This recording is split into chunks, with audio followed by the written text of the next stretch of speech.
अखण्डमण्डलाकारं व्याप्तं येन चराचरं तत्पदं दर्शितं येन तस्मै श्रीगुरवे नमः। पञ्चतत्त्वात्मकं कृष्णं भक्तरूपस्वरूपकं भक्तावतारं भक्ताख्यं नमामि भक्तशक्तिकं। नमः पङ्कजनाभाय नमः पङ्कजमालिने नमः पङ्कजनेत्राय नमस्ते पङ्कजाङ्घ्रये। कृष्णाय वासुदेवाय देवकीनन्दनाय च नन्दगोपकुमाराय गोविन्दाय नमो नमः। वसुदेवसुतं देवं कंसचाणूरमर्दनं देवकी परमानन्दं कृष्णं वन्दे जगद्गुरुं। हरे कृष्ण कृष्ण कृष्ण हरे हरे, हरे राम राम राम हरे हरे, हरे कृष्ण कृष्ण कृष्ण हरे हरे, हरे राम राम राम हरे हरे, हरे कृष्ण कृष्ण कृष्ण हरे हरे, हरे राम राम राम हरे हरे। सर्वेभ्यो नमः। सर्वेषां कृते स्वागतम्। Welcome to everyone. Today we are continuing with the 13th chapter of Bhagavad-Gita. We left off with the first 5 shlokas, the first 7 shlokas last time, and I will quickly review them before we go forward. So, in the very first shloka, Arjuna spoke, Arjuna uvacha, prakritim purusham chaiva kshetrajnameva cha etat veditum ichchami jnanam jneyam cha keshava. Arjuna asked Krishna to explain the meanings of 6 terms. Says Prakriti, Purushaha, Kshetram, Kshetrajnaha, Jnanam, and Jneya. What do these 6 terms mean? He asked Krishna, and then Sri Bhagavan begins to reply. So he says, Sri Bhagavan uvacha, idam shariram kaunteya kshetram ityavidhiyate etadyo vettitam prahuhu kshetrajna iti tadvidaha. So he says, this body that we have, very briefly, is called the kshetra. And those who understand the kshetram properly say that anyone who knows this is called a kshetrajna. Okay, so that is the basic definition of the terms kshetram and kshetrajna. Now, going forward, Sri Bhagavan says, kshetrajnam chapi mam vidhi sarva kshetreshu bharata kshetra kshetrajnayor jnanam yat tat jnanam matam mama. He says, in this body, the person who lives in the body, that is the Jivatma, is the Kshetrajna, but there is one more Kshetrajna, and that is me, he says. So he also resides in all the bodies. In every living entity's body, Sri Bhagavan also resides as the Paramatma. So he is also the Kshetrajna. And he says, Kshetra Kshetrajnayor Jnanam. Whatever knowledge there is about the Kshetra and the Kshetrajna, that knowledge is what I call as Jnana.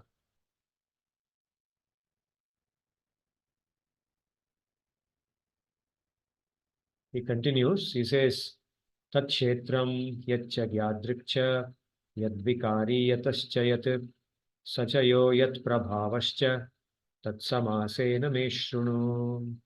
So now I'm going to explain to you what is meant by Kshetra. The first 2 terms that we'll deal with is Kshetra and Kshetrajna. Kshetram, what is it? What are its transformations? What is its nature? Where does it come from? And how does it manifest? What are its different manifestations? What are its strengths and capabilities? All this I will explain to you very briefly now. Please listen to me. Rishibhir bahudha geetam chandobhir vividaih prithak brahma sutra padaishchaiva hetumadbhir vinishchitaihi. So this knowledge that I am about to give you is also explained by various rishis in various ways, and in the Vedas also in different ways. And similarly, it's also logically ascertained in the Brahma Sutras.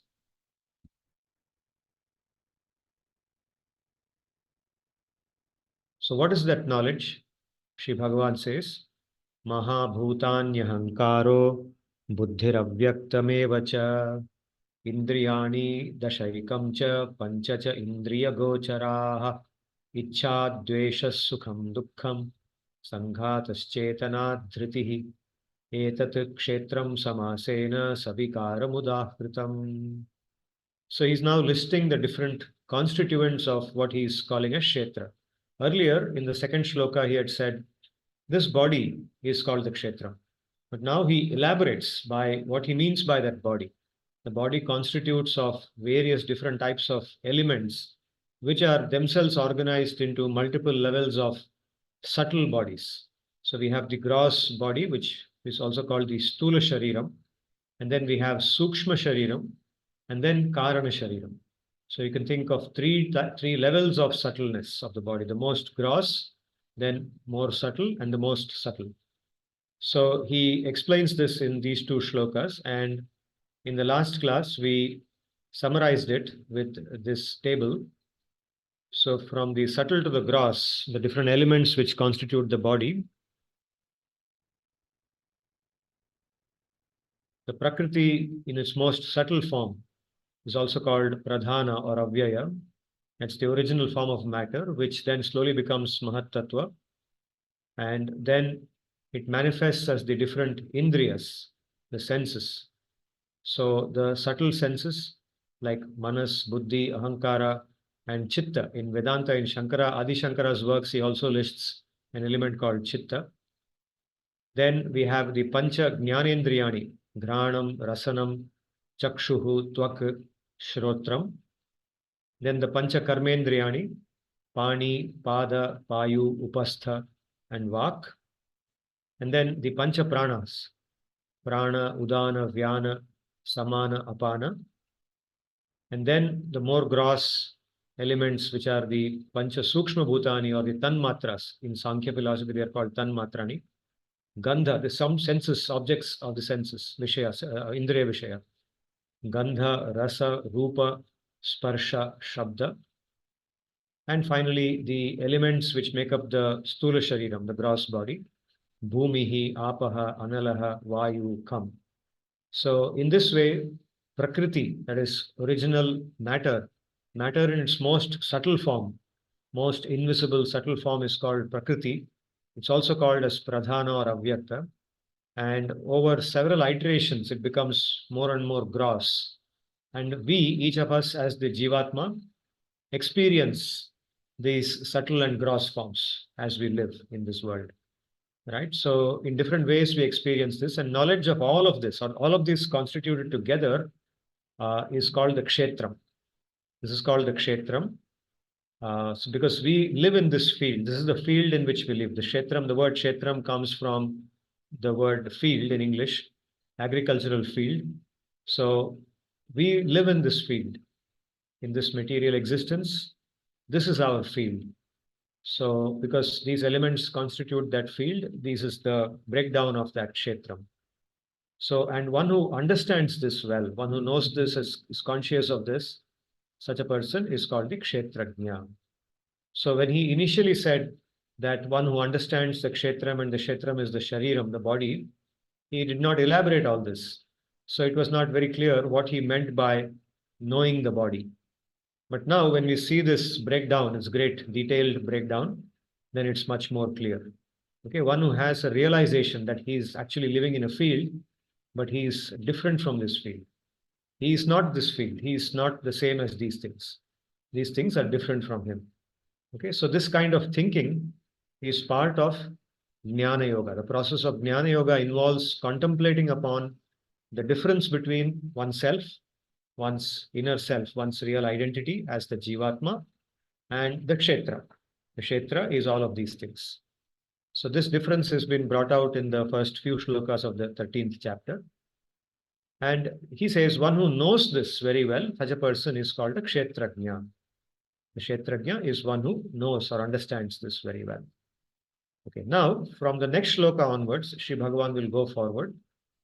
In the last session, we also did this portion I have highlighted here, which is the Sukshma Sharira. These four sets of items, they are part of the Sukshma Sharira. Now, in the last session, we also heard the story of Ajamila, how Ajamila was actually a very pure Brahmana, but in the course of time, by his misfortune, he became attracted to a prostitute. He lived with that prostitute, leaving his own family. He left his wife, his parents, and lived with the prostitute, had children with her, and became very sinful, became very papi. Okay, so because of that pap, the Yamadutas came to him at the time of death to take him to Yamaloka and then subsequently send him to Narakaloka. But because of his good fortune, he had a son, a small son named Narayana, to whom he was very attached. And when he saw the Yamadutas, out of great fear, he called out to his son, who was playing nearby. And he called out the son's name, which happened to be Narayana. So because he called out Narayana, Narayana, the Vishnu Dutas, they appeared there, hearing that their master's name has been called out, their Prabhu, Narayana, his name has been called. So they appeared there and they stopped the Yamadutas. And they tell the Yamadutas that, look, you have no right to take him because now he has no pap in him. He has called out the name of Narayana in great anxiety with a very pure mind. Even though he did not know that he was, even though he did not call out to our master Narayana, he called out only his son. But the name of Narayana is Narayana himself. So in that way, actually, he called out to Narayana. And therefore, even if one does namabhas, means indirectly one calls out the name of Narayana, then also the same potency is present and all the pap that somebody has done immediately gets vanquished. So that happened to Ajamila, and because of that, Ajamila got a second birth. And he got an opportunity to give up his papi jivan, papi mentality, and become a punyatma. He became very devout. He devoted himself to bhakti. He went from his town called Kanyakubja, or today's Kanauj, to Haridwar. And he stayed in Haridwar and did tapasya, and eventually he went to Vaikuntha. So we heard this story in the last class. And so today we will go forward and do the next 5 shlokas in the 13th chapter, where Sri Bhagavan goes to the next term. Now he has spoken about Kshetram and Kshetrajna. Now he's going to talk about Jnana. What is meant by Jnana? So among the 6 terms, Sri Arjuna is also asked about Jnana. So Sri Bhagavan now explains what Jnana means. So there are 5 shlokas in which he lists out what he means by Jnana. I will read out all the 5 shlokas first, and then I will explain all the shlokas with those individual terms, one by one. So Shri Bhagavan says, Amanitvam adhambhitvam ahimsa kshantirarjavam acharyopasanam shaucham stairyam atmavinigraha indriyartheshu vairagyam anahankara evacha janma mrityu jara vyadhi dukkha doshanudarshanam asaktir anabhishvangaha putradara grihadishu nityancha samachittatvam ishtanishtopapatishu mayi chananya yogena bhaktirabhyabhicharini viviktadesha sevitvam aratirjana sansadi अध्यात्मज्ञान नित्यत्वं तत्त्वज्ञानार्थदर्शनम् एतत् ज्ञानमिति प्रोक्तम् अज्ञानं यद् अतोऽन्यथा. So in these 5 shlokas, Sri Bhagavan explains what he means by jnana. Effectively, he lists those properties of a person who has already attained jnana. That is one way to understand these. What are the properties or qualities or attributes of a person who has that jnana? Or alternatively, what are those properties that a person who is aspiring to get jnana, if a person is a sadhaka of jnana yoga and he wants to become a jnani, he wants to develop that jnana, then what are the properties that he should cultivate? What does he what should he what does he ought to cultivate? Okay. So that is how we can understand these. And Sri Bhagavan here lists 20 properties or 20 qualities. So we will go through those 20 qualities one by one. The very first one, amanitvam. Amanitvam. Okay, mani.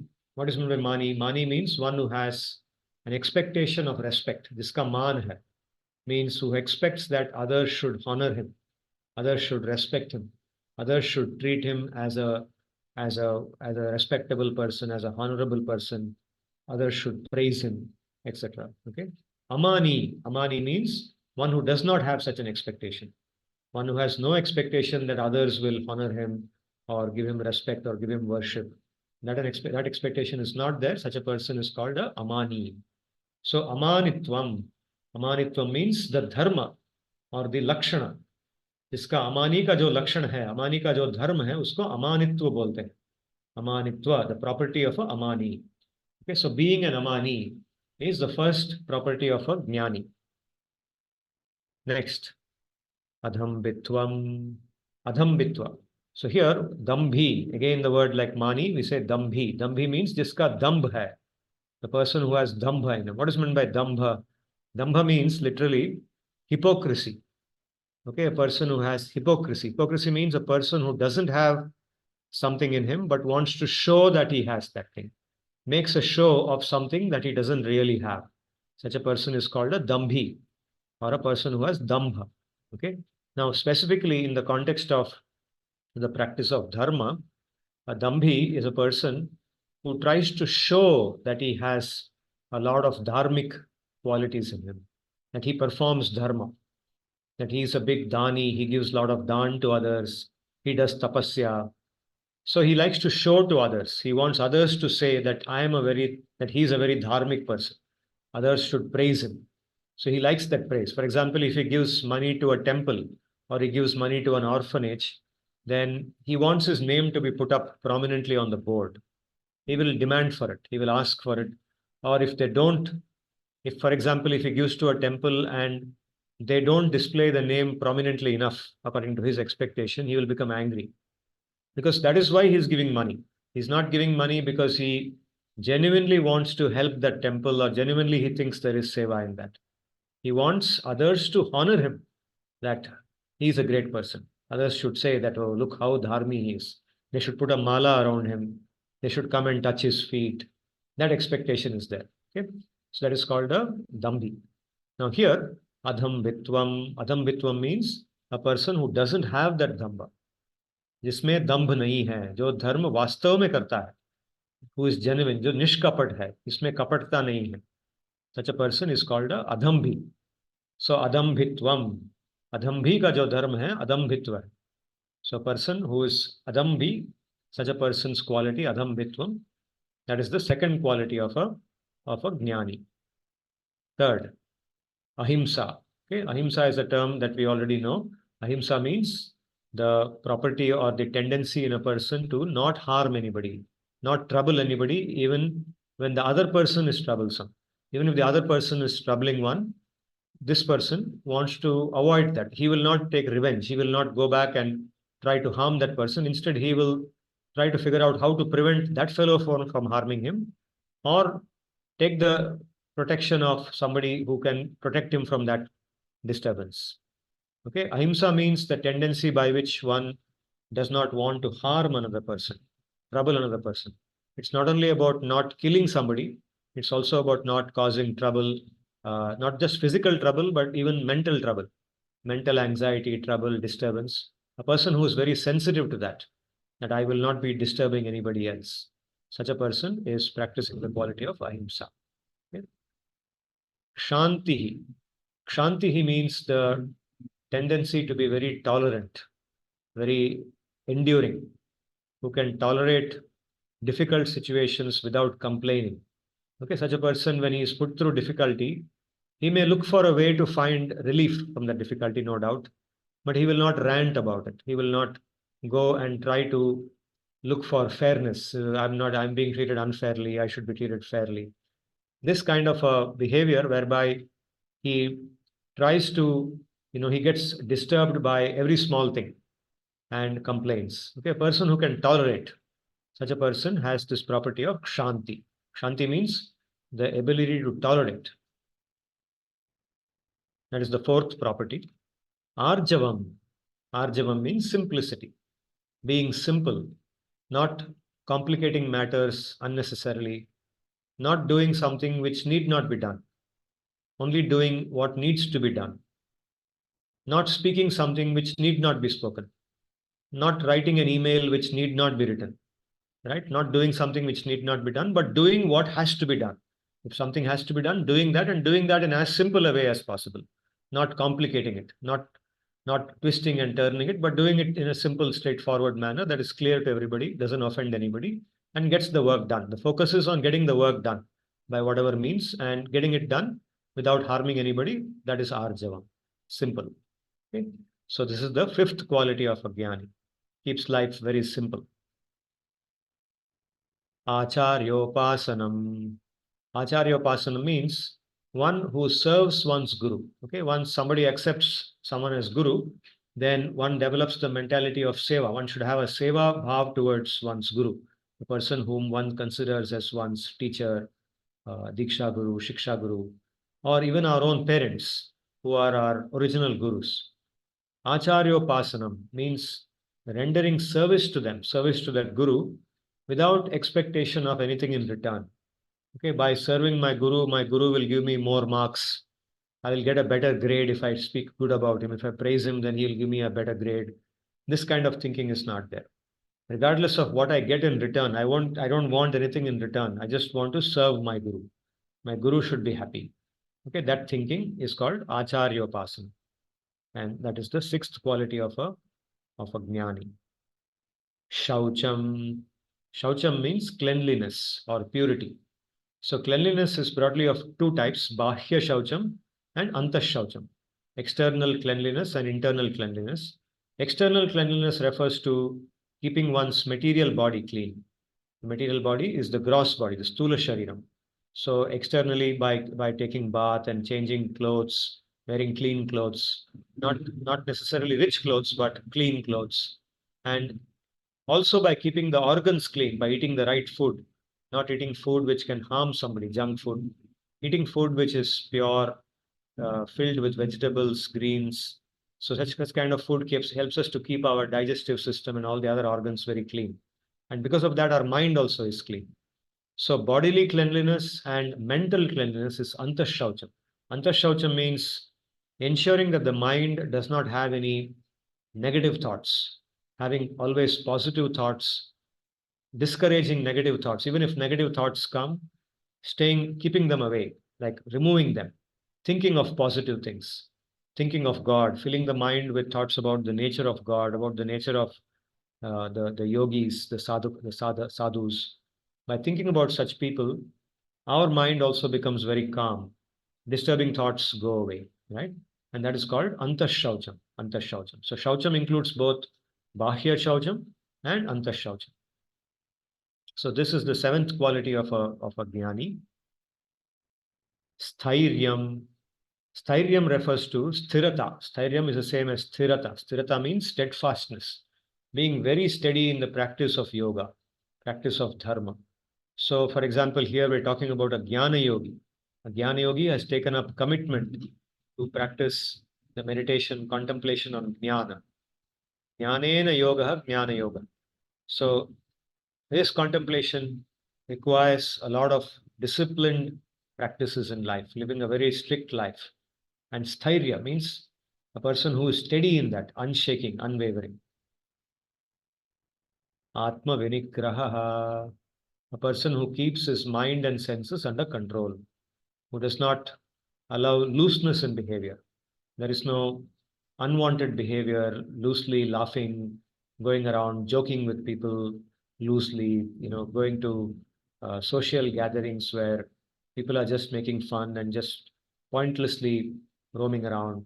So this kind of looseness tries to avoid looseness and keeps the mind and senses under control. Atma vinigraha. Okay, so we have amanitvam, adambhitvam, ahimsa, kshantihi, arjavam, acharyopasanam, shaucham, sthiryam, atma vinigraha. 9 qualities in the first shloka. And then Sri Bhagavan says, Indriyartheshu vairagyam. Indriyartheshu. Indriyam means the senses. Indriyarthaha means the objects of the senses, the vishayas. Okay, like smell, touch, sight, etc. In those sense objects which we interpret as our source of enjoyment. Vairagyam. Vairagyam means viraga. Viraga. Raga means what? Raga means liking or attachment, liking or fondness or a craving for them. Okay. Viraga means the opposite of that. Not craving for them, not craving for the objects of the senses. That is, the person who is a jnani, who is cultivating jnana, by virtue of his contemplation on the knowledge and by virtue of his faith, by his shraddha, by his conviction, he has overcome that liking. It is not a suppression. Okay, because by merely by suppressing our cravings, we cannot overcome them. If we suppress our cravings too much, then they will come back with bigger force. So suppression will never work. Instead, through the practice of knowledge, if one can understand that our real happiness is in something that is beyond the objects of the senses. Real happiness is obtained by refraining from indulging in the senses too much. Just taking what we require. Give the senses some level of satisfaction through the sense objects, but not more than that. Not indulge, not excessively indulge in them. So vairagya develops. Over time, when this is done, a person naturally overcomes the hankering for indulging in them. He experiences the inner sense of contentment. Okay, so indriyartheshu vairagyam, the 10th quality, anahankara evacha. Anahankara, freedom from ahankara. Ahankara is the sense of false identity. If I think that this body is me, I am Ajit Kumar, I am a big professor, I am this, I am that. Okay, so thinking in terms of the kshetra, I am the kshetra. Just now, Sri Bhagavan explained what the kshetram means. So if I think I am that kshetram, I am everything, all that, all those things, and the identity comes from that. That is called ahankara. Ahankara is one's false sense of identity. Anahankara means one develops the real sense of identity. I am a jivatma. I am different from this kshetra. I am eternal. The kshetram will die. The kshetram is temporary. It has a short life. But I don't have any death. I am beyond that. Okay, this realization comes when one has no ahankara, when one is able to overcome ahankara. So indriyartheshu vairagyam anahankara evacha janma mrityu jara vyadhi dukkha doshanudarshanam.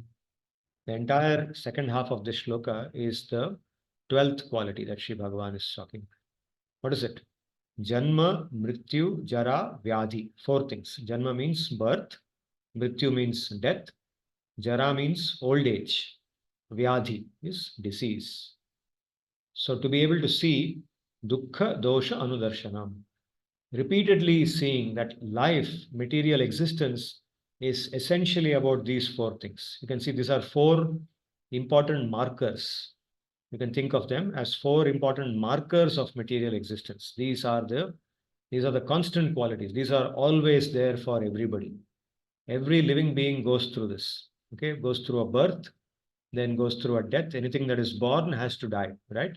So death and birth and death, birth and death, and in between Jara and Vyadhi. Somewhere along this gap, the time interval between Janma and Mrityu, there is Jara, old age, and old age is a very difficult time for many people. Right? It's a time in which our normal strength is gone. Physically, we become weak.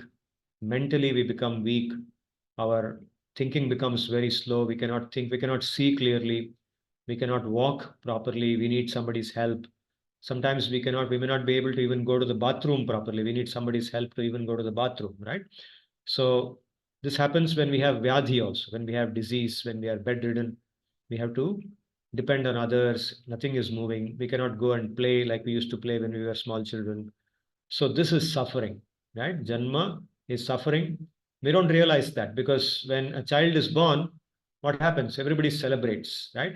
When some child is born in somebody's house, everyone congratulates them. We celebrate, we give parties. We are all looking forward to seeing that baby. We want to play with the baby. We think Janma is actually happiness, right? But actually, for that Jivatma who has gone through the Janma, okay, each one of us has gone through a Janma in this life and gone through so many Janmas in our past life also. So each time we go through the process of Janma, we spend time in the womb of a mother. And that period is a very difficult period for the Jivatma. That is why, Adi Shankara in the famous Bhajagovindam, he says, Punarapi Jananam, Punarapi Maranam, Punarapi Janani Jatare Shayanam, Iha Samsare Bahudustare, Kripaya Pare, Pahi Murare. He's praying to Krishna, saying that please be kind to me and please remove me from this cycle of Janma and Mrityu. Because spending time in the womb of a Janani, womb of a mother, is so painful. Okay, so Janma, Mrityu, Jara, Vyadhi, Dukkha Dosha Anudarshanam. Anudarshanam, Dukkha Dosha, means the defectiveness of this existence. We do not realize normally because our focus is normally on our ambitions. When we live in this lifetime, we are thinking about what will I become tomorrow? How will I become greater than what I am today? I'll get more power, more money, higher status. I will have maybe one or two children. I'll be rewarded in this manner. I'll be recognized in that manner. I'll have a bigger house than I have today.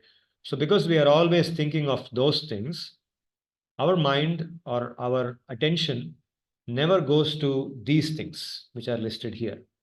Janma, Mrityu, Jara, Vyadi. But for a person who is pursuing jnana, a person who is on the path of jnana yoga, for him, he is always contemplating on these things. Okay, dukkha dosha anudarshanam. So anudarshanam means repeatedly contemplating on them. So as he studies the Shastra, as he contemplates on the meanings of the Shastra, he keeps reminding himself that yes, this birth, this existence, or anything in material existence ultimately boils down to these four markers. Okay, so that's called anudarshanam. Again and again, seeing the dosha in this. The dosha means the shortcoming or the defect in material existence, and the dukkha, it is dukkha dosha, it is not sukha dosha, it is dukkha dosha. It is pain-filled misery. Okay, painful misery, very, very miserable state of existence.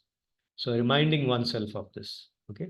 So now when we say this, somebody who is hearing this for the first time may think, what a depressing thing. I mean, if somebody is always thinking of life as suffering instead of thinking of life as enjoyment, then they must be very depressed. Because only depressed people would think like that, isn't it? Happy people would not think about their life as suffering. They would think about their life as happiness. But that is where the catch is. The catch is this, that by thinking like this, one opens the doors to one's real freedom. One is able to see that actually one is not subject to these things. It is only the body which is subject to this. Oneself is the Jivatma, the pure Kshetrajna, the Purusha. Okay, later on we'll come to the term Purusha. So the Kshetrajna or the Purusha is beyond the Kshetra. He is beyond Janma, Mrityu, Jara, Vyadi. That is the reason of contemplating on that. The reason to contemplate on this is not to make ourselves more miserable, but to remind oneself that one actually is beyond them. And that reminder through the path of knowledge gives one a lot of happiness. One tells oneself, actually, you are not subject to these things. Your body is subject to them. The body will suffer. The body has its quota of suffering which will come. But when we have this knowledge, then that suffering becomes very minute. That suffering doesn't look like suffering. We can clearly see that it's the body which is going through that and not me. Just like, suppose my house. Okay, my house is the house in which I live, and the walls, the floor, the doors, etc. They are the different elements which constitute the house. And over time, what happens? They will become old, and the house, the paint will go away. There will be so many scratches on the door. There will be so many marks on the walls. My child would have made some paintings on the wall. So the whole house looks very old and it starts looking shabby. Okay. But do we become depressed because of that? We don't become depressed. We know it's only our house, it's not me. So we can always call a painter, spend a little bit of money, and get the whole house painted again. Right? And we know that because the house is not me, we never think we are the house. We are living in the house, that's all. And when we want to, we can always move to another house. Okay, we can repair the house, we can go to another house. The house is only a field in which we are living. So in the same manner, a person on the path of jnana is constantly contemplating that I'm only living in this body for some time, and this body anyway has to one day be given up. And knowing this in full knowledge actually gives a lot of happiness. So this kind of contemplation is actually not depressing at all. It actually is the door to happiness. It opens the doors to real happiness, real happiness. So janma mrityu jara vyadhi dukkha doshanudarshanam asaktihi putradara grihadishu asaktir anabhishwangaha putradara grihadishu. So in this shloka, the first two words asaktihi and then anabhishwangaha. So asaktihi anabhishwangaha, these two words are both with putradara grihadishu. So they mean they're both talking about two levels of attachment to one's own family. Okay, so putra, child, dara, daraha. It's always a plural. Daraha means wives. Okay, it's a masculine gender word for wife. Okay, wife in English is always feminine, but in Sanskrit, the object is not having any gender. Object doesn't have a gender. It's the word used to describe the object which has the gender. So here the word used here for wife is daraha, and that is a masculine gender word, and it always comes in plural, daraha. So putra, dara, wife, child and wife, or son and wife, and griha, griha means house, grihadishu, etc. Adi means etc. So son, wife, house, etc. One becomes detached from them. Okay, asaktihi putra, dara, grihadishu. Detachment means what? Detachment means that one knows that these don't belong to me. Now I have a responsibility. I have to take care of them, and I have to ensure that they get a proper living, they are given proper protection, shelter, education, etc. But they are not my property. They are with me for some time in this lifetime. And when the time comes, one day I have to be separated from them. They have to be separated from me. That is inevitable. Right? That is jnana, knowledge. Acknowledging the truth. That's the reality. And so, knowing that this will happen, the person keeps a sense of detachment. At the same time, takes full responsibility. He does not become, when he says detached, doesn't mean I don't care. Like I'm going to, I don't care what happens to them. If they die, let them die. If they fall sick, let them fall sick. No, that kind of thinking is not there. He is responsible as a matter of duty. At the same time, he knows fully well that they don't belong to him. They are not his property. They belong to Bhagavan. Everything belongs to Bhagavan. And one day there has to be a separation.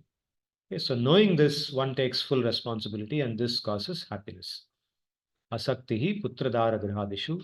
And anabhishwangaha is an even higher level of detachment. In that, one is also able to overcome one's emotional entanglement. Emotionally, one, for example, if one thinks that my happiness depends on my son being happy or my wife being happy. So this kind of thinking one overcomes. Okay, normally we would think like this, right? If I see my wife or son feeling miserable, they would come to me and complain, and then I would also feel miserable. So our happiness and emotions are interlinked. But being able to overcome that and being able to manage one's emotions and their emotions with detachment. Okay, this is called anabhishwangaha. So asakti, and anabhishwangaha. So one is able to emotionally transcend, go above, and say that, I will continue to realize, I'll continue to maintain the realization that I am separate from all of this. So all of them, they are part of my life. I am responsible for them. I will make them happy. I will do my best to make them happy, but I cannot control. I cannot control their happiness. If something happens and they do become unhappy, I will see how to solve it, but I cannot control it. I will not become miserable myself. So this is anabhishwangaha. So asaktir anabhishwangaha putradara grihadishu. 14 qualities over. Nityam cha samachittatvam ishtanishtopapatishu. So nityam, always, samachittatvam means equanimity of the consciousness. Samachittatvam. Chitta means consciousness. Consciousness we experience in the mind. So therefore, samachitta also means equanimity of the mind, equanimity of consciousness or equanimity of mind. Samachittatvam. Ishta anishta upapattishu. Ishta means that which is desirable to us. Anishta means that which is undesirable to us. Upapattihi. Upapatti means obtaining. So sometimes we obtain things which are our desirable things. Good things come to us, right? Sometimes not so good things come. Undesirable things also come to us. For example, a failure happens. You were doing something, something fails. Or if you submit a paper to a journal, then the paper may get rejected. Sometimes it gets accepted. Okay, so accepted paper, rejected paper. So ishta, anishta, right? Nityam sa samachittatvam. Keeping one's mind equanimous, accepting that sometimes happiness will come, sometimes desirable things will happen, sometimes undesirable things will happen. So samachittatvam comes when one has jnana. When one knows that there are so many factors which are influencing the way this world works, right? Sometimes even if you write the best quality paper, there is no way that it can get rejected. It will still get rejected because the people who are reviewing your paper are not under your control. Their thinking, their way of looking at things is not under your control. So even if they have no bad intention for you, they may still think that your paper is not suitable for their journal and they may reject it. But a person who is a jnani, who has got that knowledge, who is mature in knowledge, will not get disturbed by that. He will simply say that this had to happen, it's happened. Now I will do the next thing I should do. That is, I will send this paper to another journal. I will look at the comments given by these people, do whatever I can to rectify this paper further and send it to another journal.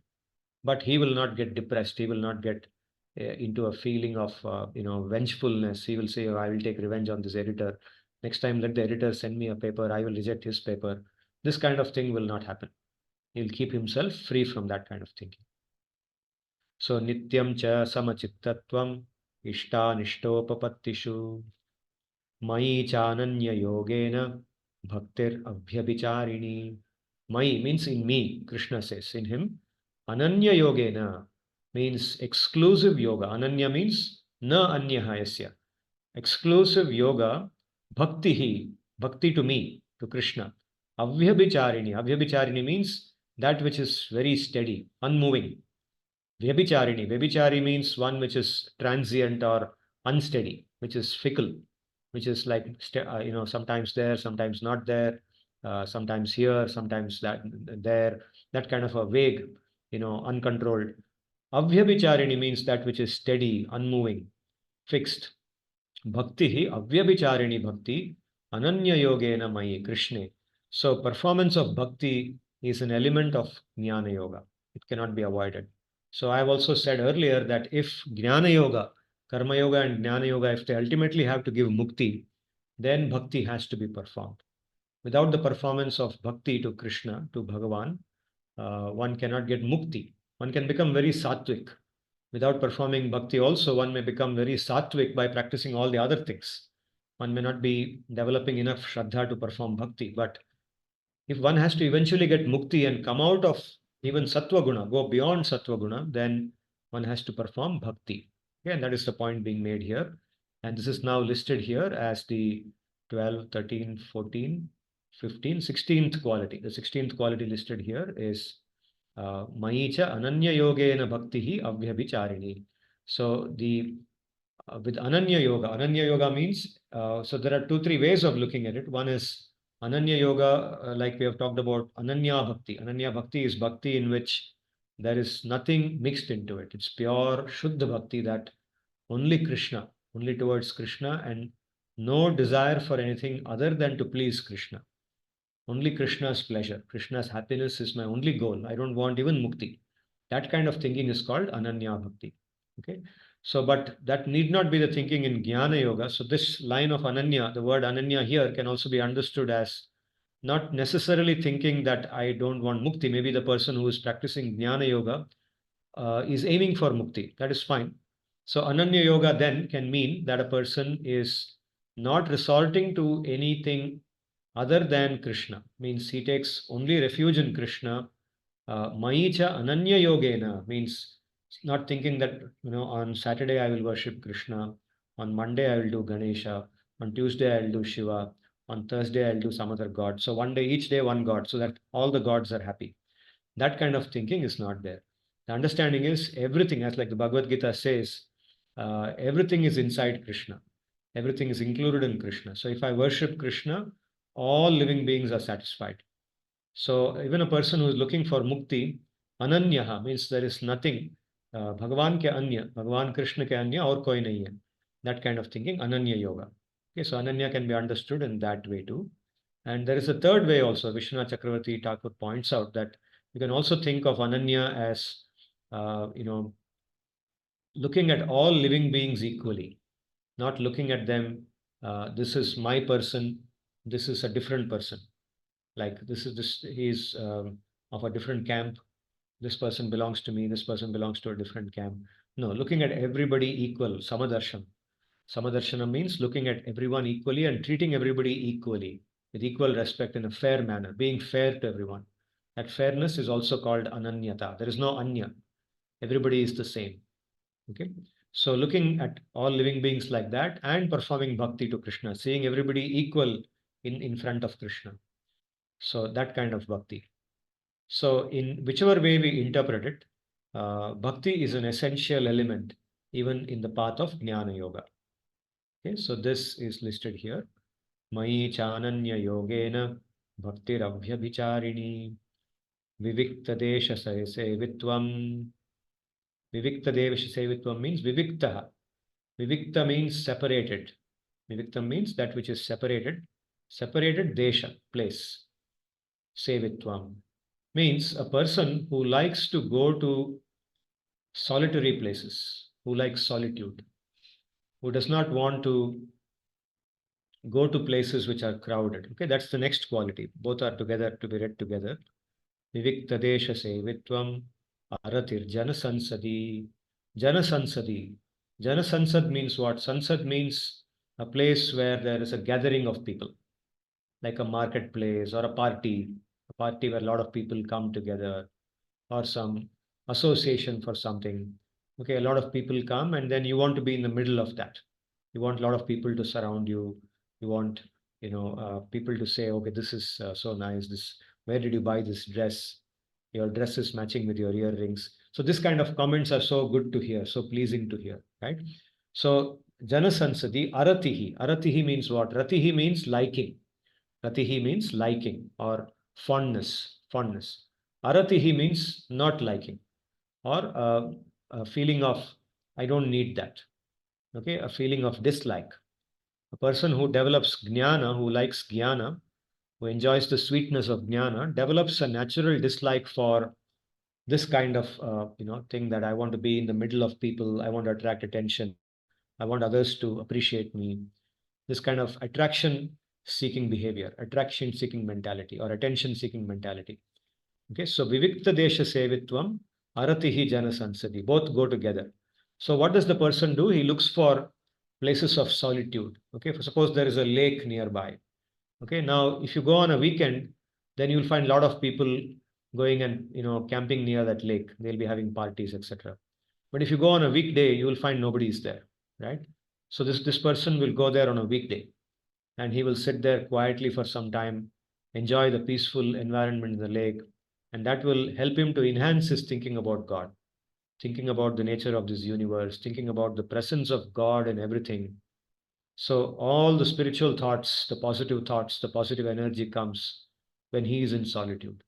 He enjoys that solitude, sees the peaceful nature of the surroundings, the birds, the quiet, the lake, the water in the lake, everything is tranquil. Spends some time and comes back, right? Similarly, he goes to a forest, enjoys the scenery in the forest. So like that, vivikta desha sevitvam aratihi janasansadi. Okay, so these are the 17th and 18th qualities. And then the last two qualities, Sri Bhagavan winds up. He says, Adhyatma Jnana Nityatvam Tattva Jnanartha Darshanam. Adhyatma Jnana Nityatvam. Adhyatma Jnana means knowledge. Adhyatmam. Adhyatmam means Atmani. That is, real knowledge is knowledge of oneself as the Jivatma. Nityatvam. One is always reminding oneself of that knowledge, that one is the Jivatma, and one who takes pleasure in that knowledge, one who finds happiness in reminding oneself of that knowledge. Okay, one feels good about it. Unko acha lagta hai. One feels good thinking that I am a Jivatma, I am beyond this, I am full of knowledge. So a very similar meaning, Tattva Jnanartha Darshanam. Tattva Jnanartham. Tattva Jnana. Tattva Jnana means knowing the truth as it is. Tattva. Tattva means the truth or the reality. Tattva Jnanam, knowledge of the truth. Artha, what is the purpose of that? The purpose of that is to be able to get one's real freedom, get one's real freedom from material existence and feel that pure happiness, pure clarity of thought, pure consciousness, clean awareness. Okay, Tattva Jnanartha Darshanam. So, this contemplation of the result of that mukti, that eventual freedom from material existence, Tattva Jnanartham Darshanam, being able to see that again and again, being able to repeatedly live in that reality. Even when one is living in this body, one is able to live in that reality in one's mind. So, whatever be the situation outside, one is able to perceive that reality, as a truth. It's called Tattva Jnanartha Darshanam. Okay, so this is the 20th quality. So you can see how Sri Bhagavan lists these 20 qualities. I will just read them once more. Amanitvam, Adambhitvam, Ahimsa Kshantirarjavam, Acharyopasanam Shaucham Stairyam Atmavinigraha, Indriyartheshu Vairagyam, Anahankara Evacha, Janma Mrityu Jara Vyadhi Dukkha Doshanudarshanam, Asaktir Anabhishwangaha, Putradara Grihadishu, Nityancha Samachittatvam, Ishtanishtopapatishu, Mayi Chananya Yogena, Bhaktirabhyabhicharini, Viviktadesha Sevitvam, Aratirjana Sansadi, Adhyatmajnana Nityatvam, Tattvajnanartha Darshanam, Etat Jnanam iti Proktam, Ajnanam yad atonyata. So he says, Etat Jnanam iti Proktam. All of these 20 items that I have listed, that is what I mean by Jnana. And Ajnanam yad atonyatha. Whatever is against this, anyatha. Anyatha means what goes against this. For example, amanitvam. What goes against amanitvam is manitvam, being a mani. Adambhitvam, the opposite of that is dambhitvam. So whatever goes against each of these 20 qualities, that is what I consider as ajnana. Ajnana, ignorance, is the presence of the opposites of these 20 qualities. Very clear. So now if we want to judge for ourselves where we are on this scale, right, whether we are more towards jnana or ajnana, we just have to take each of these 20 qualities and see where do we fare, to what extent do we have a particular quality or the opposite of that quality. And then we know how much we are inclined towards jnana or how much we are inclined towards ajnana. So, etat jnanam iti proktam ajnanam yad athonyata. So, in this way, Sri Bhagavan lists these 20 qualities to make it very clear to us where we should be oriented towards, particularly those who are looking for Jnana Yoga as the means to their spiritual, attainment, spiritual goal. Their spiritual goal is to get mukti through the practice of Jnana Yoga. Then they should be particularly focused on these 20 qualities. Now, here, Sri Vishwanath Chakravarti points out that of these, the first 18 qualities, apart from the last two, the first 18 qualities actually are common to even those who practice bhakti. Only the last two, contemplation upon the Adhyatma Jnana.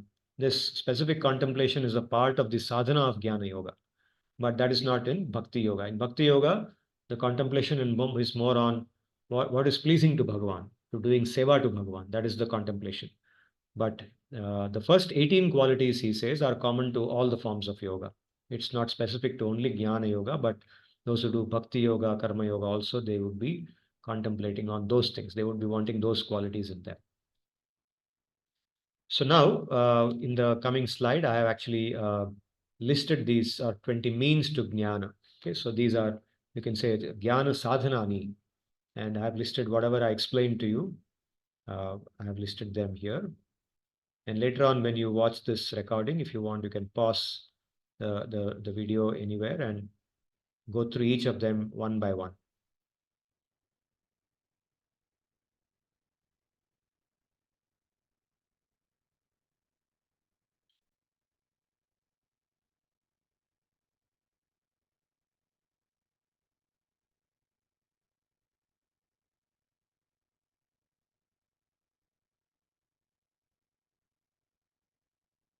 These are 20 qualities. And with this, for today, I will not do any more shlokas of the 13th chapter. I wanted to also touch upon and contemplate a little bit upon the story of a great Mahatma who ruled our country, Bharatavarsha, and that is Maharaj Parikshit. Maharaj Parikshit's story appears both in the Mahabharata and the Bhagavatam, in the Prathama Skanda of Bhagavatam. In fact, the whole Bhagavatam is centered around Parikshit Maharaj as the recipient of Bhagavatam and Shuka Muni as the person who taught the Bhagavatam to him. So before the appearance of this story of Parikshit, it is the sages who are gathered in the Naimisharanya forest, Shaunaka and the rishis, and Suta, Romaharshana Suta, also called as Ugrashrava. So he is speaking to them, and he describes how Parikshit appears in this world and how Parikshit rules this world. So the story is very interesting, Parikshit Katha. So I will narrate the first part of the story today briefly, and then we will also hear the second part of the story in the next session. So here we first listen to how Parikshit Maharaj took birth in this world. His birth itself is very dramatic, very dramatic. Parikshit appeared in the womb of Mother Uttara.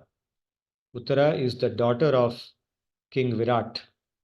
Virat of, we know the story of Virat, how the Pandavas spend Agyatavas in, at the end of their Vanavas, the 13th year was spent in the palace of Virat, and the 5 were in disguise. And so eventually, when Virat realizes that these are the Pandavas, he offers his daughter Uttara to Arjuna. He says, please marry her. Then Arjuna says that, no, I will take her for my son Abhimanyu. So Uttara is married to Abhimanyu, and from them, Parikshit is born. So Parikshit is the grandson of Arjuna, and thereafter, and thereby also the grandson of Subhadra. Because Abhimanyu is born from Arjuna and Subhadra, right? So Parikshit has got a very great lineage. He's the grandson of Arjuna and also Subhadra. Subhadra is the sister of Krishna. So how is Parikshit born? Parikshit is born in the womb of Uttara, and this happens when Abhimanyu, his being in the womb, his Uttara becoming, pregnant with Parikshit happens before the Kurukshetra war, and during the Kurukshetra war, she is carrying him in a very mature stage, and by the time the Kurukshetra war is over, Parikshit is almost 10 months. He's about to be born. So at that point of time, Ashwathama, who is very vengeful that all his father has been killed and the warriors on his side have been destroyed. So out of a great sense of vengeance, he decides to end the dynasty of the Pandavas. He doesn't want to see the Pandavas lineage continuing. So he wants to kill the Pandavas, but by mistake he ends up killing their sons who are sleeping. He kills the sons of the Pandavas, the sons of Draupadi specifically. Abhimanyu has already been killed, and other sons have also been killed, like Ghatotkacha. But now he kills the sons of Draupadi, who are sleeping in the camp. The Pandavas are not; they are still there. They are fine. Arjuna catches him, and then he is released after that. And then he still wants to take revenge, and he realizes that after the Pandavas, Parikshit, that time the name Parikshit is not there, but there is a child in the womb of Uttara, who is the daughter-in-law of Arjuna. So that child will be born, and that will continue the lineage. So he sends a Brahmastra directed at the 5 Pandavas and also at Parikshit. The Brahmastra is meant to kill the 5 Pandavas and Parikshit in the womb of Uttara. Thereby, the lineage will be completely finished. So at that point of time, the Kurukshetra war is fully over, and Yudhishthira is now they are all in Hastinapura. They've come back to Hastinapura. Bhishma Pitama has left. Everything is over, and in Hastinapur, they are going to the river, to Ganga, and they go to Ganga and they do the final Antima Kriya on the bank of Ganga, and everything is over, and Krishna is about to leave from there to Dwaraka. His job is over, and he wants to go back to Dwaraka. At that point of time, suddenly Uttara comes running to him, and Uttara says, Krishna, Krishna, please protect me, Rakshan Karo. So he says, what happened? So she says that some great weapon is coming towards me and it's going to kill me, and I want to protect my embryo. So even if I get killed, it's okay, but please protect my embryo. So then Krishna immediately realizes that Ashwatthama has sent one more Brahmastra, and this time it is aimed at the Pandavas and Parikshit. So immediately he expands himself and he protects the Pandavas. The Pandavas are ready. By the time Uttara has said this, they also can see the Brahmastra coming. So they all lift their weapons and they are all ready to counter the Brahmastra. They are capable of countering it. So they are ready to counter, but Krishna himself volunteers. He goes forward and he protects them. And the Brahmastra does not do anything to them. In the same manner, he expands himself into the womb of Uttara. So the Brahmastra enters the womb of Uttara and it starts to burn the body of the baby, which is in the womb. The baby is now 10 months old, so he's fully conscious. He can see what is happening. So he sees this huge ball of fire coming into the womb where he is lying, and it's burning his body. He can feel the burn in his body. He can feel his body burning. And in the Mahabharata, it's described that it killed him and Krishna revived him. In the Bhagavatam, it's described that it's not described that he got killed, but it's described that he saw his body burning, getting destroyed, and then suddenly he saw a small figure, a glowing figure, that the form of Vishnu is described there. He saw a figure with the crown and holding a mace, a chakra, and that figure was the size of a small thumb, the size of a thumb, a small thumb, and that figure was revolving around him, around his body, and it was waving the mace, the gada. The gada was waving, the gada was burning, the gada was shining and burning. And that figure, which was moving around him, he could not identify who it was. He didn't know who it was, but he saw that figure, a person, and that person was going around, round, round. And as it was going around, that ball of fire which was burning his body, that was getting dissipated. That fire was getting dissipated and his body was cooling down. That body was cooling down. So Krishna enters Uttara's womb in this manner and takes the form of Vishnu and destroys the Brahmastra in his thing. And then Parikshit is born. And Krishna immediately after that, he vanishes from there. He doesn't speak to that baby, he doesn't speak to anyone. He just comes out. And Uttara knows that that Brahmastra has not done anything to her. So then Krishna leaves from there to Dwaraka and he receives prayers of everybody present there. They offer their prayers and their gratitude to him, and he goes from there. So Parikshit is born in this manner. His birth is so dramatic. And after he's born, immediately they give him the name as Vishnu Rata. Vishnu Rata means Rat in Sanskrit, Rataha. Rataha means Dattaha, means given, one who has been given. Vishnu Rataha means one who has been given to us by Vishnu. Okay, even otherwise, when a baby is born, we say in India, we have a culture of saying that this baby has been given to us by God. But in Parikshit's case, this is actually literally, we can see that from the story, it's literally, to be taken literally, that Vishnu actually gave him, because otherwise, if Vishnu had not intervened there, that baby would have been killed and Parikshit would not have been born as the son of Uttara. So he's called Vishnu Rata. And later on, because throughout his life, as he grows as a child, as he's growing, that memory that he had of that small person coming in the womb and surrounding him, and the appearance of that person is so different from all the other people that he's seeing. So he's wondering, who is that person? He doesn't know who that person is. He's always thinking, who is that person? Who is that person? So whenever he encounters somebody, some special character coming, he looks at that person and thinks, is it that person who was there in the womb, who protected me in the womb? Is it that person? So he is examining people, परीक्षा करता रहता है. So इस तरह से लोगों की परीक्षा करते करते उसका नाम परीक्षित भी हो गया. So he was called Parikshit because he kept doing this pariksha. He kept looking at people whom he thought could possibly be that person who came and saved me, saved my life. And later on, as he grows up further, he comes to know about his ancestry. A lot of things he realizes after all the Pandavas have left. Okay, so Yudhishthira brings him up because he is born at a time when his father is no more. So none of his immediate father generation people are there. So his grandfathers bring him up. He's brought up by his grandfathers, that is Yudhishthira and Arjuna, Bhima, all of them are alive, the five Pandavas. He grows up under their care.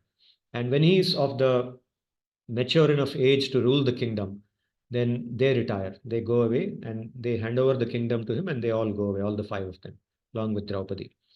So Parikshit then comes to know many more things which were not revealed to him. He comes to know from the others about their greatness, the greatness of his own ancestors, the kind of activities they did. And he becomes the king, he becomes the emperor. And he's a very, very powerful emperor, very powerful emperor. And he's very dharmic. His heart is filled with dharma. And in front of him, adharma cannot, even show a small fraction of itself. He's so committed to dharma, such a dharmic king, very pure hearted. So once Parikshit is traveling around, he goes around his kingdom. He repeatedly goes around like a king ought to do.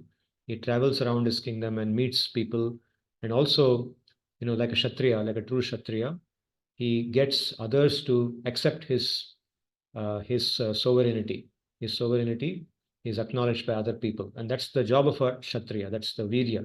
Virya that a Kshatriya ought to show.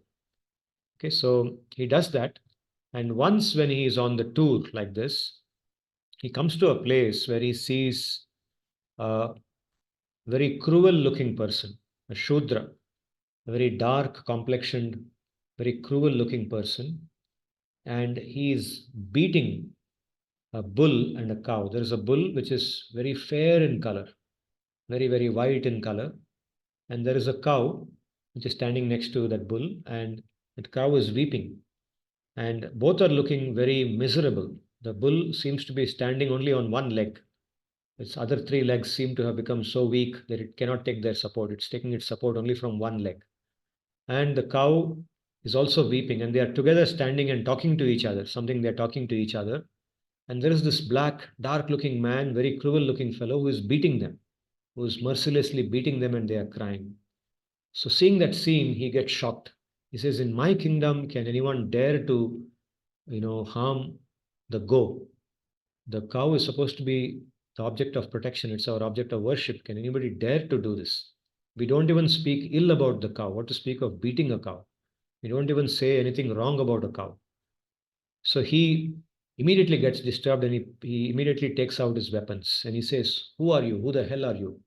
I'm going to kill you right now. Stop this. Tell me, who are you? So when he's asking this, the bull, he talks to the bull, the cow, and the bull explains to him that, see, I am Dharma. He explains himself, and it turns out that the bull represents Dharma. And he says in the Satya Yuga, the bull had four legs. All its four legs were in proper condition.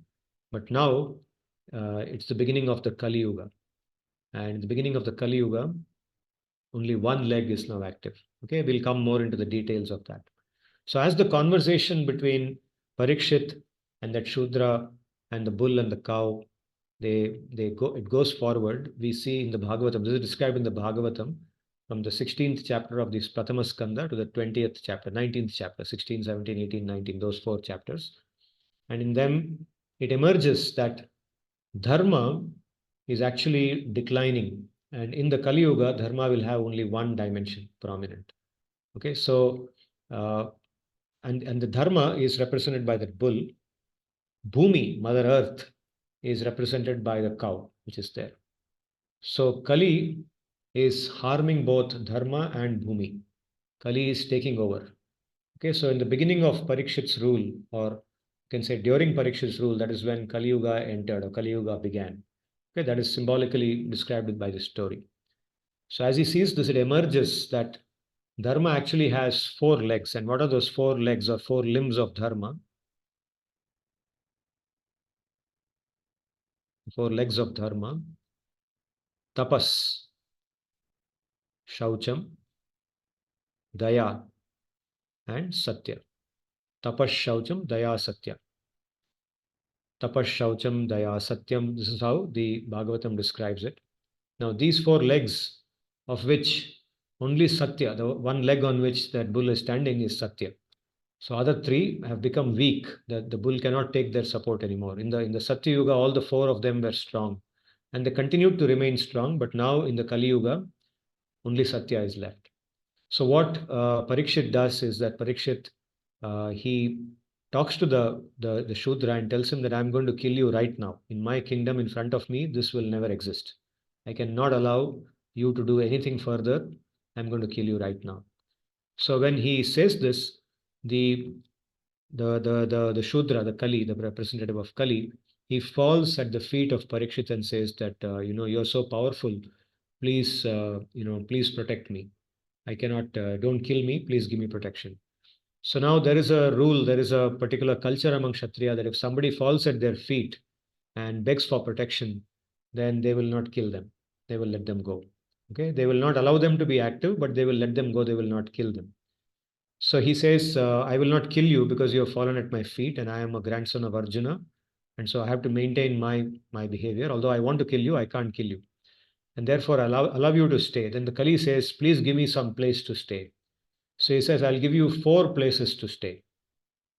So what are those 4 places? He says, Dyutam, Panam, Striya, Suna. Dyutam, Panam, Striya, Suna. So these 4 places he says, and what are those 4 places? We will see them here. Dyutam, Panam, Striyaha, and Suna.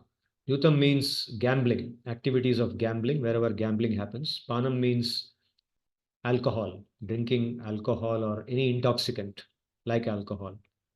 Striyaha means sensual enjoyment. Okay, literally, Striyaha means women or prostitution, but it's not only for men, it's also for women. Any human being who engages in any kind of sensual illicit sensual activity, the word striyaha represents that. Suna represents slaughterhouse, slaughtering of animals is represented as suna, butchering animals, slaughtering, killing animals. Okay, so dyutam panam striya suna, this is where Kali resides. And Kali then tells him that please give me one more place. Only 4 places is not enough. So he gives one more place, and that is called Jata Rupam.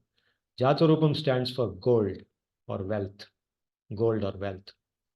So eventually, this Kali resides in 5 places: Dyutam, Panam, Striya, Suna, and Jatarupa. So gold or wealth also means excessive wealth, wealth which is flaunted, wealth which is accumulated out of greed, the greed for wealth. Okay, and the qualities which exist in them. Dyutam is Anritam, Asatya. Spana is mother, intoxication. Striyaha is kama or desire, sensual desire, desire for unlimited, illegal, sensual enjoyment, which goes against dharma. Sunam means the vairi bhav, the bhav of nirdaya. You see, killing animals, killing any living being. Okay, killing any living being is an activity of cruelty, enmity. It's an activity of hatred that is manifested there. And similarly, Jata Rupa. It's a quality of Rajas, Rajoguna or greed. See, greed comes from Rajoguna. It's not a quality of Sattva. So the greed for money, wealth, which gives us access to the other 4 things. Okay, so that is Rajas. So Kali resides in these 4 things. And so Parikshit allows Kali. He says that make sure that in my kingdom, if at all you have to exist, then only exist in these places. People who do these things, I know in my kingdom nobody will do these things, but if somebody does these things, then they should be influenced by you and you can punish them. But don't touch anybody else. Don't harm anybody else. So it is said that when Parikshit was alive, Kali was very, very mild, or he was not at all to be seen. And it was as good as Satya Yuga. But after Parikshit left, then slowly Kali started expanding himself. Okay, so this is the story of the first part of Parikshit's Katha. And Parikshit actually became very powerful in his lifetime, and he did so many good things that is described in the Bhagavatam. And eventually, the story of how he came to leave this world, how his lifetime ended here, that we will listen to in part 2, which will be in the next session. Okay, that's also very interesting, and we will not break the suspense on that. We will listen to it in the next session. So with this much, I will stop for today. Again, today I have gone for a long time. I hope that you are all still there. If you have any questions or comments, please let me know.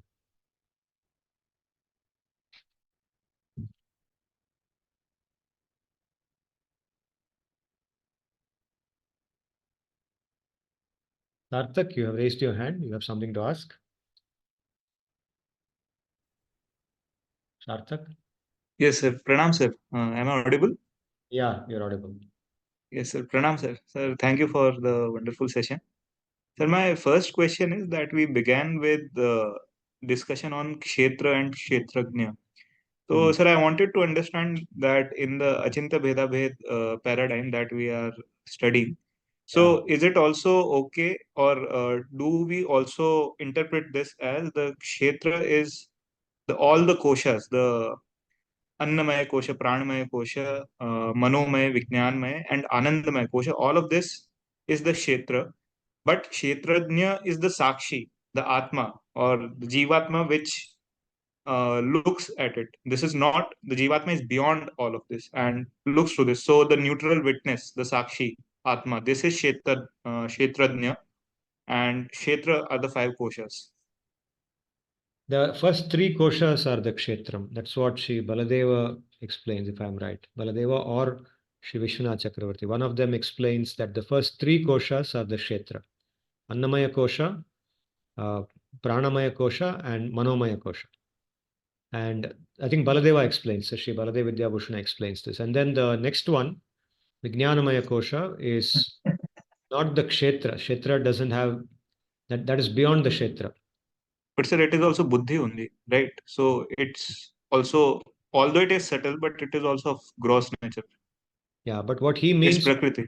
Hmm. yeah, his explanation of the five koshas is slightly different. In his explanation, buddhi will come within the first three. And the material buddhi, what he means by the material buddhi, that's included in the linga sharira. So in his Vijnanamaya kosha, the person has already gone beyond these koshas and he's in a state of jnana. He's able to see himself as very distinct from the kshetra. That vision is there at the level of consciousness, which is called Vijnanamaya kosha. That level of consciousness, he is able to see himself as separate from the kshetra. And in Anandamaya kosha, he is experiencing the ananda of Bhagavan. That is So, interpretation. sir, do we mean that here we have to reach that state, or uh, all these koshas are already present for everyone, right? Yeah. These koshas are, see, the kosha is about, the koshas are something that we have to transcend through. It's where our consciousness is. For example, for most of us now, our consciousness is in the Annamaya kosha. We are conscious of this body Hmm.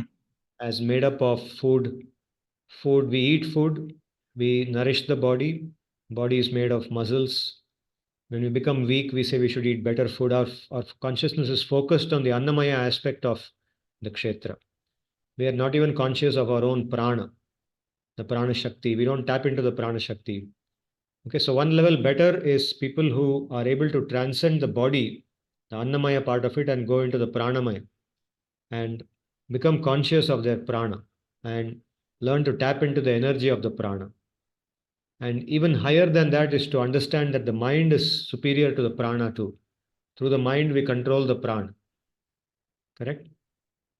So, So, Vijnanamaya is even beyond that. Vijnanamaya is when you are able to see yourself as separate from all of them, as the Jivatma, which is beyond all of these three.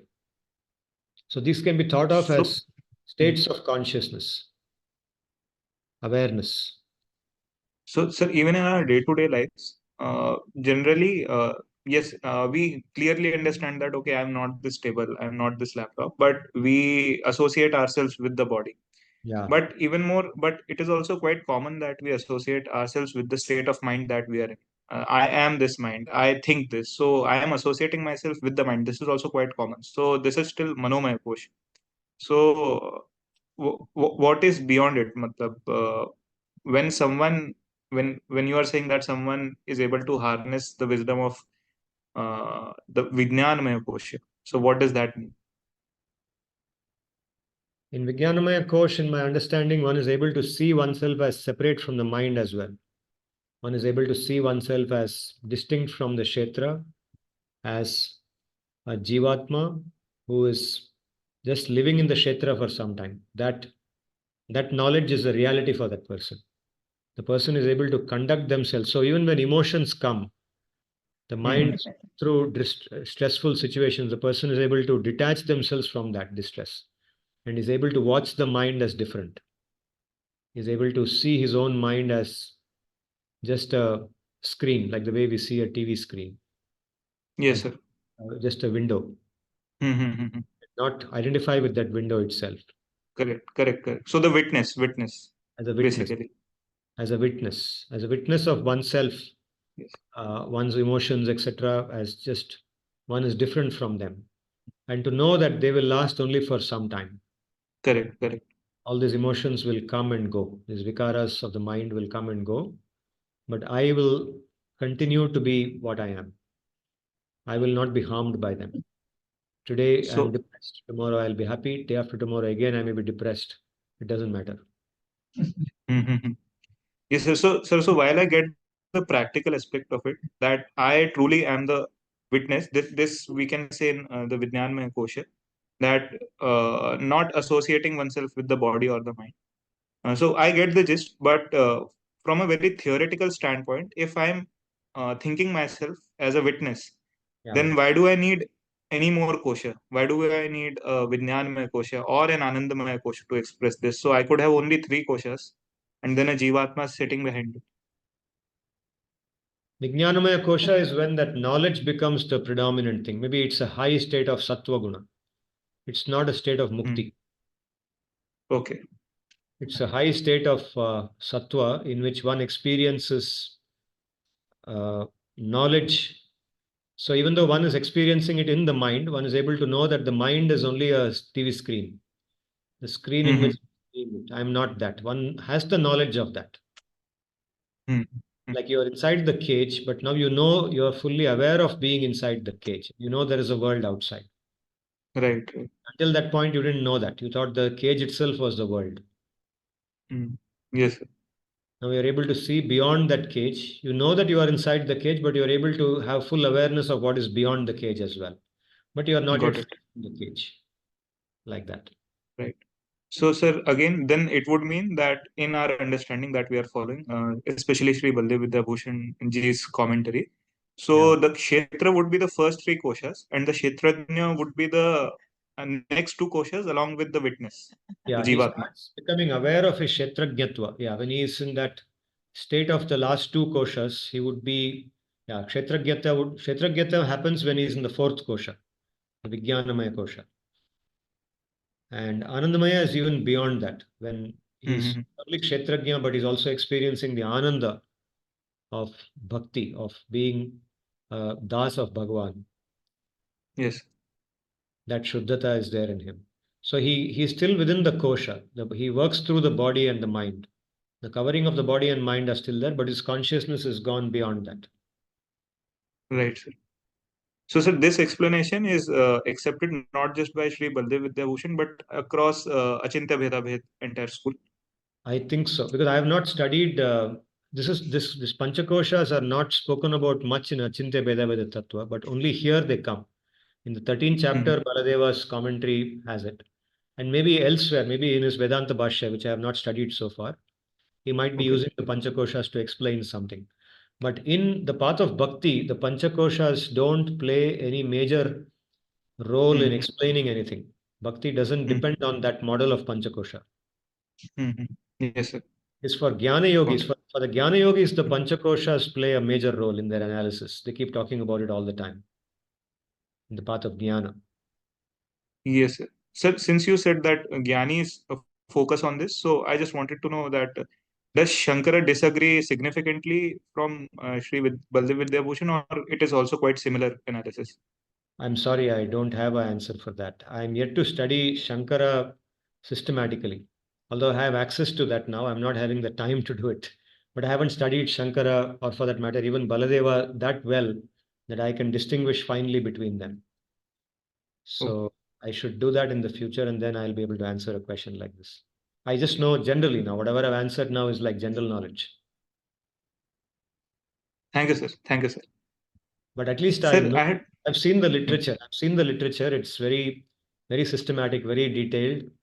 In fact, there is one particular course I've registered for on Vyoma, which is taught in Sanskrit. Yes, It's sir. on Advaita Siddhanta, but I'm not able to give time at all. I'm extremely busy nowadays, and Yes, unfortunately, sir. I am aware of your schedule, sir. You are a very busy person. Uh, yeah, Sir, I had one more question. yeah, So, in the shloka where we talk about asakti yeah. towards putra and wife, Hmm. so I wanted to know that even though jnanis also have, say, this sense of attraction towards their own fellow beings, but they would then look at those as Shri Bhagwan themselves, right? So if I am seeing Shri Bhagwan as my companion, my wife, or say my child, or my parents, and then showering them with all the affection, for example, like how Yashoda treated Shri Krishna well. Yeah, And sometimes she fed him well, she showered with affection. And when he was being mischievous, she punished him also. yeah, She tied him to a tree or so. Again, if I'm looking at the person or any person, or especially my family members, and then having an affection towards them, not just because they are my family members, but believing that Sri Narayan has come in that form to me. hmm. So then again, would that also be considered as jnani? Yeah. A jnani would look at every living being as a part of Narayana. That's how a jnani looks at every living being, and that is why there is a very natural sense of affection for them.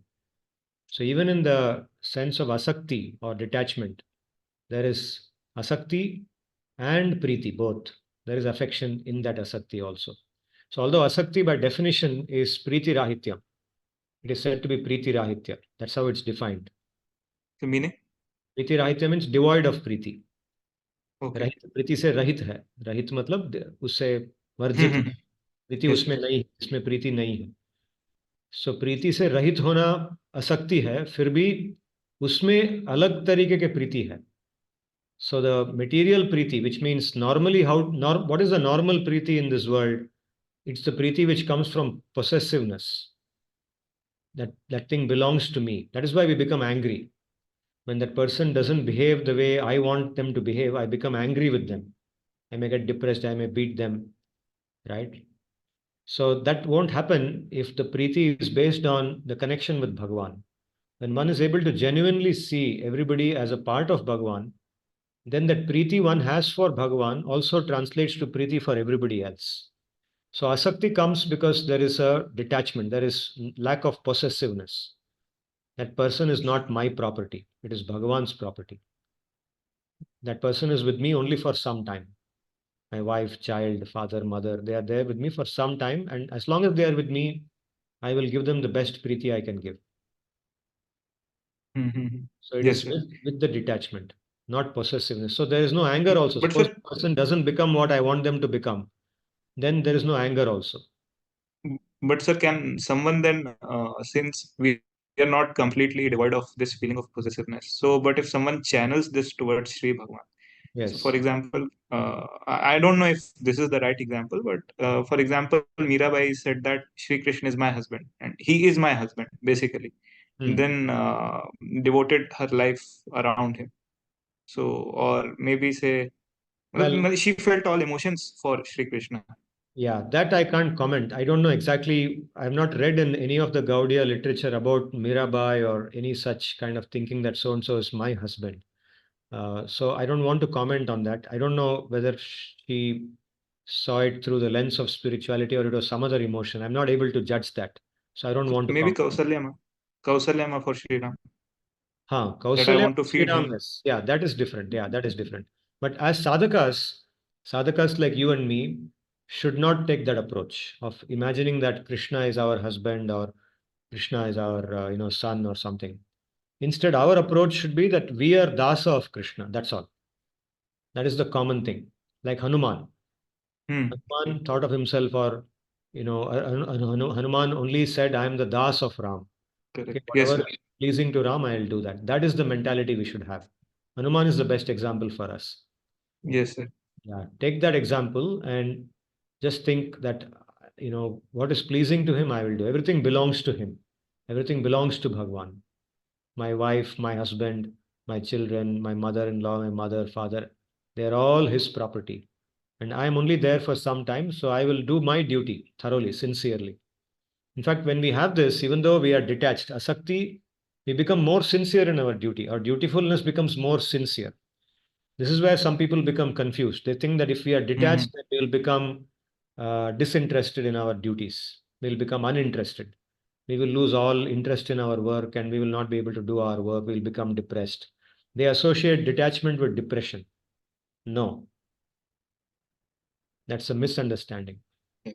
This asakti spoken here makes one very responsible because this asakti is accompanied by, this asakti, as- Asakti. asakti is accompanied by asakti towards Krishna, Shri Bhagwan. to Bhagavan, the attachment to Krishna, Yes. attachment to Bhagavan, the truth, the ultimate truth. So I am part of that. See, because it's never possible for someone to be detached from everything. To be detached from something, you have to be attached to something else. Yes, sir. So that is the trick there. That is the catch. That is how you resolve the paradox. The paradox Yes, sir. becomes resolved the moment you realize that this comes from attachment, deep attachment to Bhagavan. And when that comes genuinely within us, then automatically they get reconciled. Asakti is there and Yes. sincerity of duty also is there. One becomes very sincere in their duties. So basically, we should aim for this master-servant relationship over others. Try to aim for. Yes, yes, yes. Dasatwa. Dasatwa. Yes. Thank you so much, sir.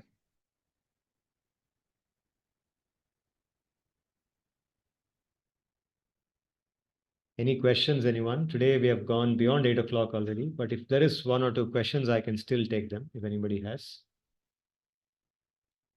Or we can close if there are no questions.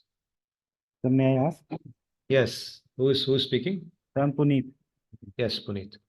Sir, I want to ask the difference between Jnana Yoga and Karma Yoga. In the earlier lectures and when we started this Gita classes and Arjuna asked to Shri Bhagavan that I am dropping the weapon, what should I do? So Yeah. Bhagavan said that do a Karma Yoga and with Dharma and devote it to me. This is the one thing. Another thing, he also said there's another method that Jnana Yoga, which is Yeah. not possible right now for you to practice Yeah. this. So Yeah. is there any difference between Jnana Yoga and Karma Yoga, or both these things are intermingled? Yeah. So Jnana Yoga and Karma Yoga are two stages on the same path. There's only one path to Mukti or Bhakti.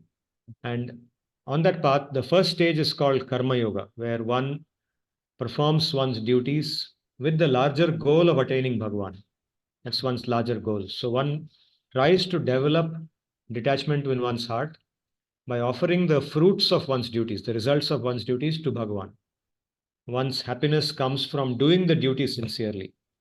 There is no depression if the failure happens, or there is no excessive joy if there is success. Okay, because one feels the joy of doing one's duty itself. Because there is joy in one's doing one's duty, one does not look forward to the joy of the result. Similarly, because there is joy in doing one's duty, even if there is failure, there is no depression, there is no sadness. One just continues to do one's duty. So this is Karma Yoga.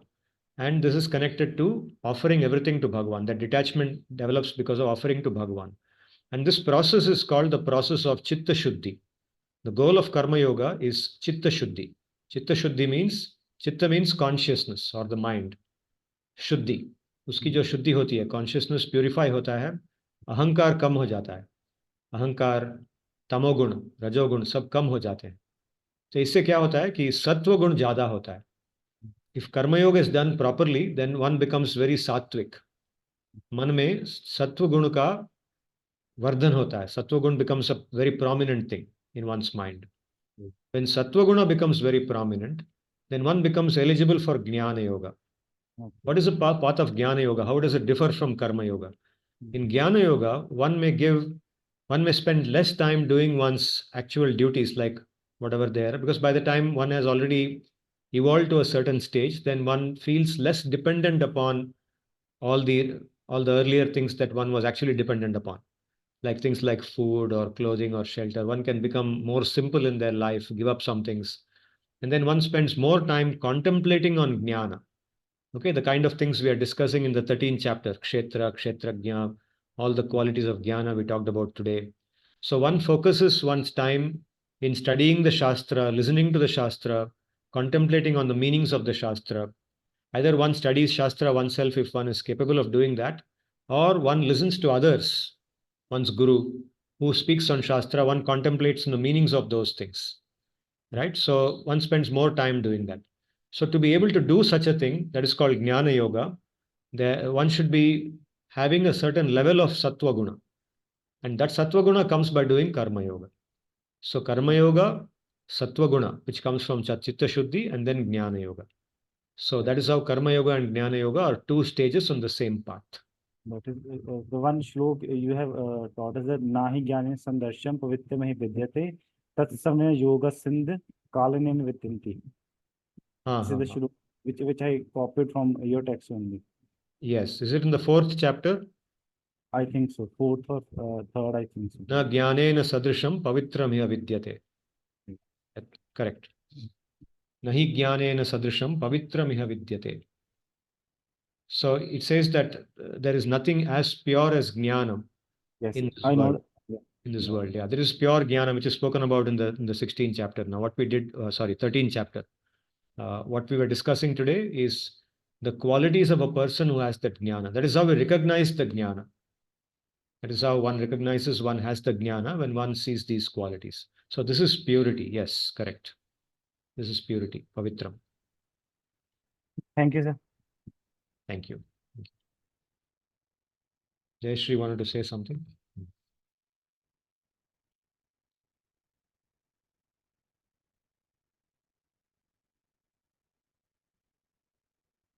Anyone has any further questions? Okay. If there are no further questions, then we will close for today. I will say the final prayer, and when I chant the Hare Krishna mantra, please join me.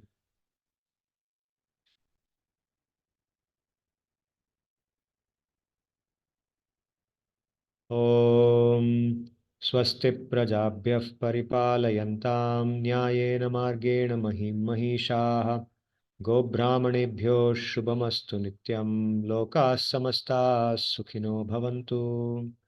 Hare Krishna, Krishna Krishna, Hare Hare, Hare Rama, Rama Rama, Hare Hare, Hare Krishna, Krishna Krishna, Hare Hare, Hare Rama, Rama Rama, Hare Hare, Hare Krishna, Krishna Krishna, Hare Hare, Hare Rama, Rama Rama, Hare Hare. Dhanyavada. Thank you very much. We will continue from here. In the next class, we will go to the next set of 7 shlokas in the 13th chapter and the story of Parikshit as well. Dhanyavada. Thank you.